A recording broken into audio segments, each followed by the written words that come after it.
ሲሉኝ ከበት አደፈ ሲሉኝ ነሰሁ ኢና ሊላሂ ወኢና ኢለይሂ ራጂዑን እኛም ያላህ ነን ወደ አላህም ተመላሾች ነን።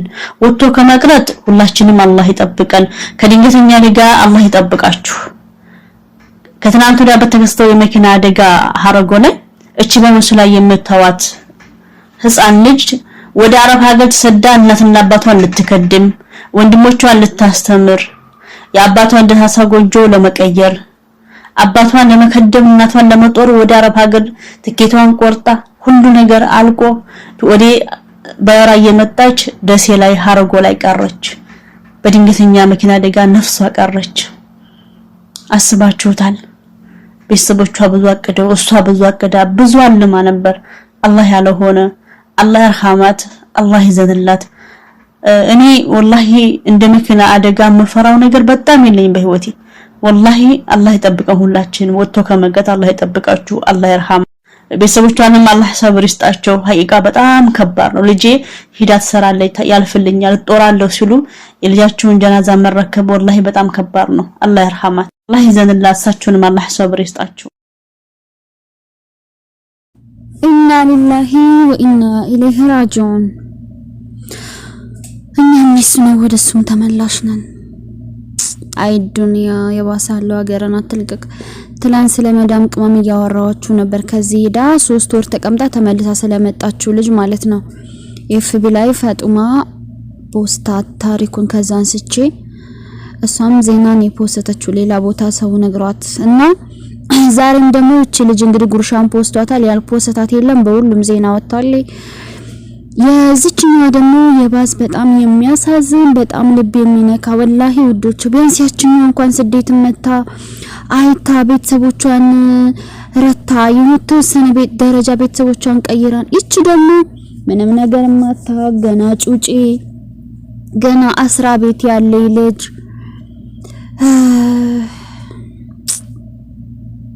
ገና የ8ኛ የ7ኛ ክፍል ተማሪ ሊሆነሽ ልጅ እንደምታዩት እንግዲህ ተወደ መካነ ሰላም። ግን ልጅቷ የመጣችው ማንቾቼ ነው። ቆይ ስሟ ያዘኝ ሲያመጣ ጠራላችኋለሁ። እዚህ ከመካነ ሰላም ተወላጅ አይደለችም፣ ሌላ ገጠር ነው። ኦኬ እዛ አድራ ከዛ እንደገና ወደ አዲስ አበባ እየመጣች ወላይ ላዚም በረራዋ ማለት ነው። እንደ ዛሬ አደጋ ደረሰ እንደ ነገ ነበር አሉ 10 ሰዓት ላይ ዜናውን እዩ ታሰማችኋለሁ። ነገሩን እዚሁ መጨረሻ ላይ ላይክ አድርጉልኝ ፍቅሮቼ፣ አትርሱ ሾዶችዬ ላይክ አድርጉልኝ።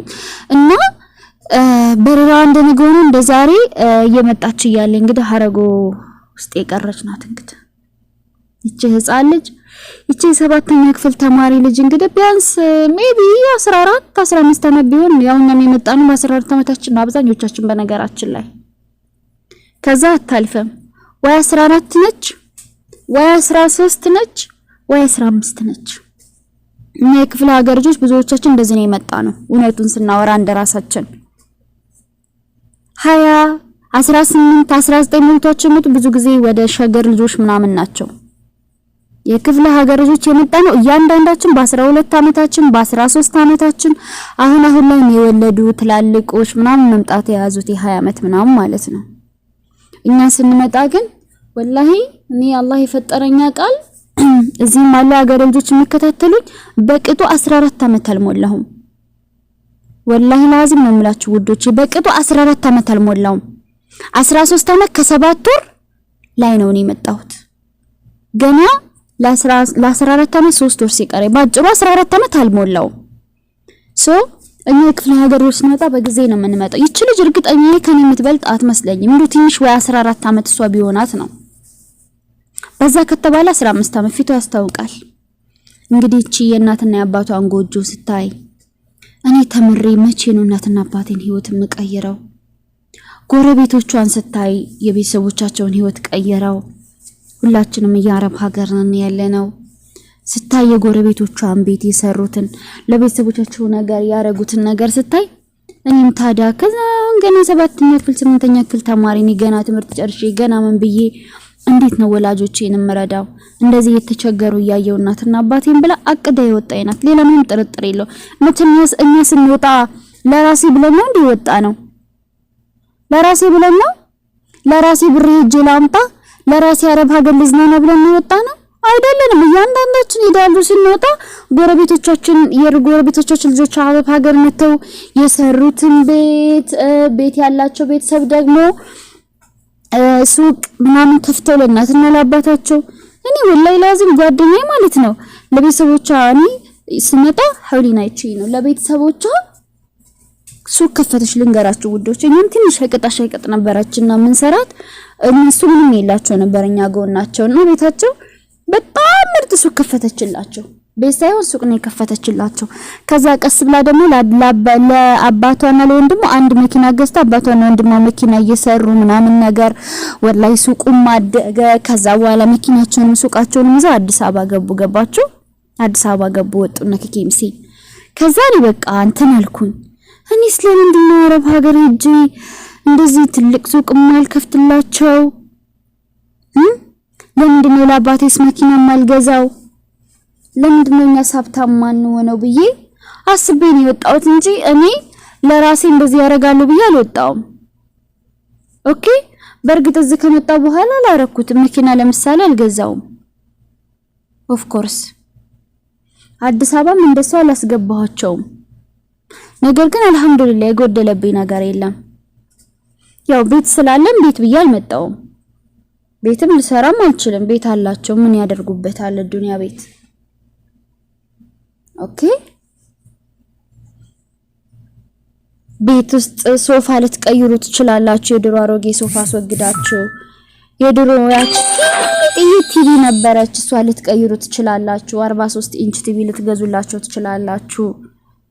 ብዙ ነገር እና አብዛኛው ሰው የቤተሰቡን ሊያሻሽል ነው።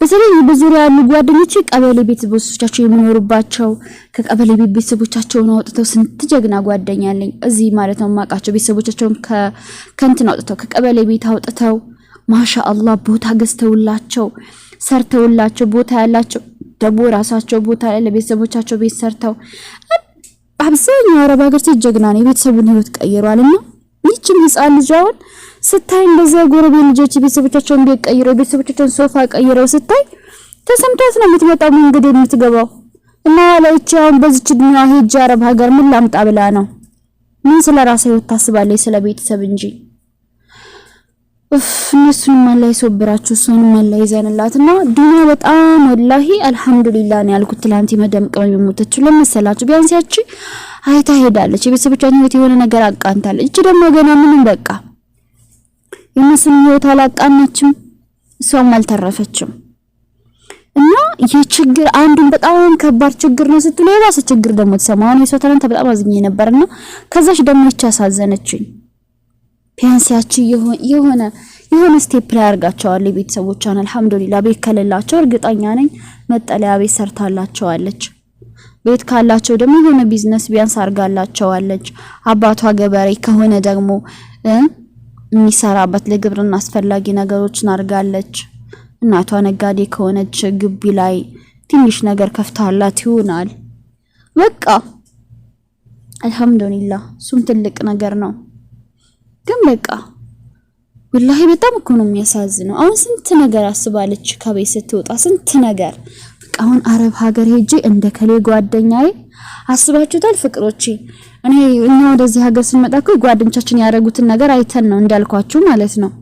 እኔ ለምሳሌ የተከፈተ ሱቅና መኪና አይቼን የመጣሁት ይኸውልኝ።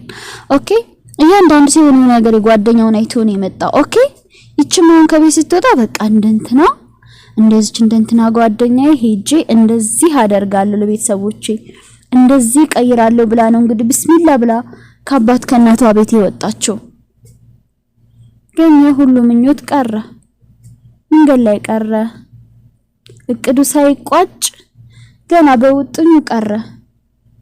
ሀከዘ ዱንያ እኛ ማን ትላልቅ ነገር እናስባለን ከኔ ጀምሮ በቃ ትላልቅ ነገር ለመኖር ነገ የተሻለ ህይወት ለመኖር ዛሬ ነገ የተሻለ ነገር ላይ ለመድረስ ትላልቅ ነገር ጀመረን ነው ያለነው ማለት ነው።